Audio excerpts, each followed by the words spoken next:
আর নামাজটাকে তাড়াহুড়া করবেন না, কাইন্ডলি আল্লাহর ওয়াস্তে তাড়াহুড়া করবেন।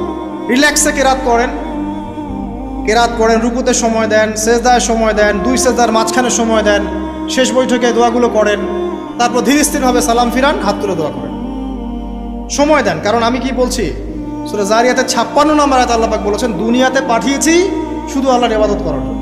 তো যে কারণে এসেছি এটাতে এত তাড়া কিসের? অনেক মসজিদে নামাজ পড়লে মনে হয় ইমাম সাহেবকে বলি যে আপনার কি পেশাব পায়খানার চাপ নিয়ে নামাজ পড়ান? এমন অনেক মসজিদে নামাজ পড়েছি, মনে হয় ইমাম সাহেবকে ডেকে একটু কানে কানে বলি যে ভাই আপনার কি পেশাব পায়খানার চাপ আছে?